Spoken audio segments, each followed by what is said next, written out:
নবান্নে মমতার সঙ্গে বৈঠকে বিরোধী বিধায়ক নওশাদ। মিনিট কুড়ের আলোচনা কি শুধু ভাঙড় কেন্দ্রের উন্নয়নের? জল্পনা শুরু। মুখ্যমন্ত্রী মমতা বন্দ্যোপাধ্যায়ের সঙ্গে নবান্নে একান্তে বৈঠক করলেন ভাঙড়ের আইএসএফ বিধায়ক নওশাদ সিদ্দিকী। সোমবার সন্ধ্যায় নবান্নে মুখ্যমন্ত্রীর সঙ্গে মিনিট কুড়ি বৈঠক হয়েছে ফুরফুরা শরীফের পীরজাদার।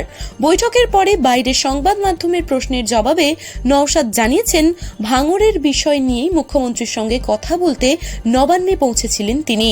নওশাদের অভিযোগ, তার বিধায়ক তহবিলের টাকা যথাযথভাবে খরচ করা হচ্ছে না।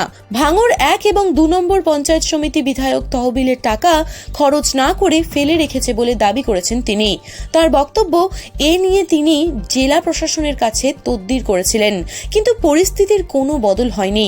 এর ফলে ভাঙড়ের জনতার মধ্যে বিধায়ক সম্পর্কে বিরূপ প্রতিক্রিয়া তৈরি হচ্ছে বলে দাবি করেছেন নওশাদ।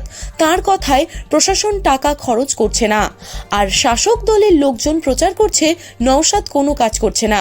আইএসএফ বিধায়কের দাবি, মুখ্যমন্ত্রী তাকে আশ্বস্ত করেছেন। আইএসএফ বিধায়ক এও বলেন, এরপরও যদি বিধায়ক তহবিলের টাকা প্রশাসন খরচ না করে, তাহলে আমি বাড়ি থেকে 3 কোটি টাকা এনে এলাকা উন্নয়নের কাজ করব।